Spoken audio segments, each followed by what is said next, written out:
18 в Україні. Час новин на АТР. Сьогодні 25 жовтня. Я Софія Бляєва. Мої вітання. Вони фігуранти найгучніших сфабрикованих справ в анексованому Криму. Їхні прізвища лунали майже з усіх найголовніших міжнародних арен. За них клопотали найвпливовіші світові лідери. Проте самі вони помилування у Путіна не просили. Попри це, кримські політв'язні Ільмі Умеров та Ахтем Чийгоз від сьогодні на волі. Заступників голови Меджлісу, засуджених в Криму до 2 та 8 років колонії, видали Туреччині. Там вони вже проходять медобстеження. Подробиці неочікуваного звільнення далі в ефірі. Чийгоз та Умеров на волі. Обох заступників голови Меджлісу видали Туреччині. Їх літаком спецзагону Росія відвезли до Анкари із Симферополя через Анапу. На яких умовах звільнили політв'язнів Кремля, невідомо, каже адвокат Микола Полозов. Ни Ахтем Чийгоз, ни Ильми Умеров никаких заявлений или прошений о помиловании не писали. Поэтому в какой форме произошло освобождение, мне сейчас сложно сказать. Они освобождены от уголовной ответственности. В настоящее время они покинули Крым и находятся на территории Турции. Безусловно, это результат кропотливой юридической, политической, дипломатической работы. Я не думаю, что вот сразу их будут куда-то, отправлять. Какое-то время они, наверное, побудут в Турции. Впоследствии уже будет принято решение, куда они поедут дальше. До переговорів про видачу долучилися кілька світових лідерів, розповів голова Меджлісу Рефат Чубаров. Ми звертаємося до всіх провідних політиків, керівників держав, і президент Порошенко, і президент Ердоган, канцлер Меркель. Ми залучали дуже багато провідних світових політиків щодо захисту кримськотатарського народу, щодо деокупації Криму, щодо звільнення політв'язнів. Я думаю, що турецька сторона дасть більше детальних таких відомостей, але тут зрозуміла величезна роль у звільненні Ільмі Умерова, Ахтема Чийгоза, президента Ердогана.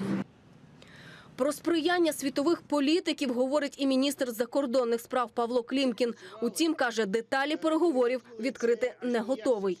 Ну і тепер всі прекрасно розуміють, чому останній тет-а-тет, коли президент Ердоган приїжджав до Києва, 3,5 години тривав. Тоді це пояснити було, на жаль, дуже незручно, але тепер можемо про це говорити. Ми працювали всі разом. Напевно, пізніше зможу сказати, хто до цього був задіяний, але зараз не буду фокусуватися на окремих деталях. Раді, що все скінчилося. Так про звільнення батька говорить Айше Умерова. Каже, із ним ще не говорила, тільки отримала смс, що він вже в Туреччині. Переживаний было очень много в последние 2 недели, пока весь этот переговорный процесс шел. Сейчас, конечно, да, большая радость от того, что это все закончилось. Пока загадывать о том, что будет дальше, пока не загадываем, но посмотрим. С папой еще не удалось поговорить после того, как они приземлились в Анкаре. Пока ждем какой-то еще подробной информации, как они и вообще что там. Із самого ранку тисячі дзвінків. Люди телефонують і просять підтвердити, чи це таки правда. Люди плачуть від радості. Так, із окупованого Криму про звільнення Ахтема Чийгоза говорить перший заступник голови Меджлісу. Каже, це тільки перший крок до звільнення інших політв'язнів Кремля. И я прошу не забывать о тех людях, которые находятся на свободе, но подвергаются по-прежнему преследованиям, например, такой как Сулейман Кадыров. Не забывать о тех людях, которые были похищены, убиты, исчезли, и судьба которых, к сожалению, сегодня неизвестна. И нужно бороться за каждого из этих людей. И если не опускать руки, мы видим, что результат вполне достижимый. Проти Ільмі Умерова ФСБ Росії порушила справу торік. Його звинуватили в публічних закликах до сепаратизму. 27 вересня підконтрольний Кремлю суд дав йому 2 роки колонії поселення. Ахтема Чийгоза засудили до 8 років колонії суворого режиму 11 вересня. Влада звинуватила його в організації масових мітингів на підтримку територіальної цілісності України в лютому 14-го. Ріана Алієва, Заман, АТР. Ми зв'язалися з батьком одного з заступників голови Меджлісу Зейтулою Чейгозом. Він також прокоментував звільнення свого сина. Мати заступника голови Меджлісу Аліє Чейгоз не дожила до визволення сина. Вона померла 5 місяців тому. Как услышал эту новость, я подбежал к фотографии покойной жены Алие и сказал, что твоего сына освободили. И начал очень громко плакать. Но эти слезы не были горькими. Сейчас у меня столько радости, я даже не знаю, как ее передать. Всем большое спасибо. Прошу Всевышнего, чтобы и остальных заключенных освободили. Президент Петро Порошенко подякував президентові Туреччини Реджеп Таїп Ердогану за його зусилля у звільненні Ахтема Чейгоза та Ільмі Умерова. Про це він написав на своїй сторінці у соціальній мережі. Там наголосив, що звільнення українських громадян залишається його пріоритетним завданням. Радий звістці про те, що Ахтем Чейгоз та Ільмі Умеров нарешті на волі. Дякую президентові Турецької Республіки Реджепу Таїпу Ердогану за його зусилля у звільненні наших героїв, як ми домовились у Нью-Йорку та Києві. Також Порошенко повідомив, що перемовини з президентом Туреччини щодо звільнення Чейгоза та Умерова він проводив під час зустрічі у США та Україні. Востаннє лідери спілкувалися 9 жовтня у Києві. Тоді перемовини у форматі тет-а-тет тривали понад 3 годин замість протокольних 45 хвилин.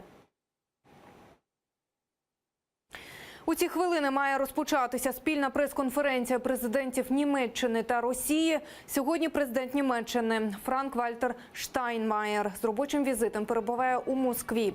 Штайнмаєр раніше обіймав пост очільника німецького МЗС і вважається хорошим дипломатом, який веде складні перемовини. Напередодні візиту президент Німеччини заявив, що немає ілюзій з приводу майбутньої зустрічі з Путіним. Перешкодою для нормальних взаємин між Берліном і Москвою Штайнмаєр назвав анексію Криму і викликаний нею конфлікт на сході України.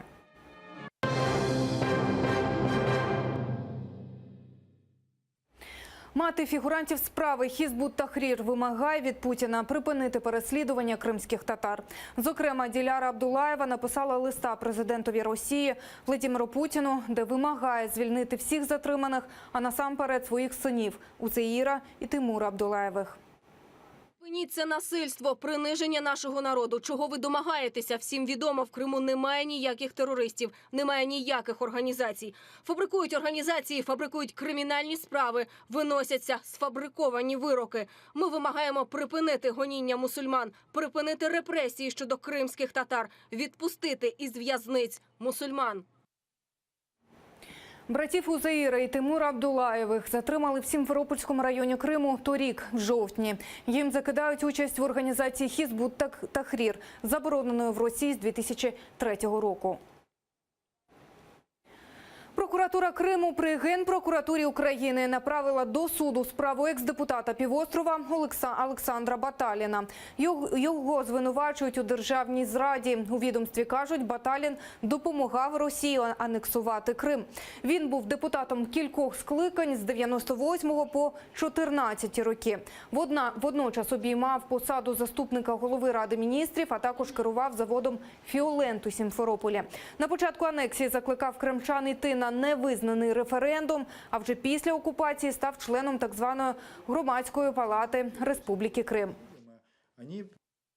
За вчинення державної зради, саме голосування за відокремлення від півострову Крим від території України, про створення окремого нелегітимного утворення Республіка Крим та входження його до складу Російської Федерації. З матеріалами кримінального провадження та обвинувальним актом ознайомився його адвокат, призначений державою. Коли вони з'являться на материковій частині України, вони будуть затримані та піддані до суду.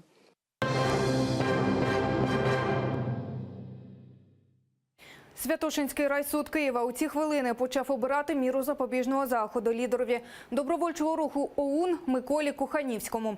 Підтримати Коханівського прийшли з десяток його прибічників та народний депутат Ігор Мусейчук, який напередодні заявив про готовність взяти Коханівського на поруки. Прокурори вимагають арешт на 2 місяці. Захист, в свою чергу, наполягає на менш суворому покаранні – домашньому арешті. Миколу Коханівського затримали 21 жовтня після сутички та стрілянини зупинив одного з командирів правого сектора. Коханівський у суперечці поранив опонента гумовою кулею з травматичного пістолета. Як з'ясувалося згодом, зброя була не зареєстрованою. Сам Коханівський свої дії називає самообороною. Я застосовував травматичний пристрій, аби захистити себе. Після того, як вже мені забили голову, мене затруїли газом, я не знав, що з моєї лично в мене справді зникав в очах світло, зникало, пропадав звук. Наразі суд ще не ухвалив жодного рішення. Ми слідкуємо за розвитком подій. Наразі це всі новини. Не пропустіть підсумкові випуски «Заману» о 20 та 21. Далі на АТR інформаційна програма «Ахшам». Гарної вам середи і гарних новин.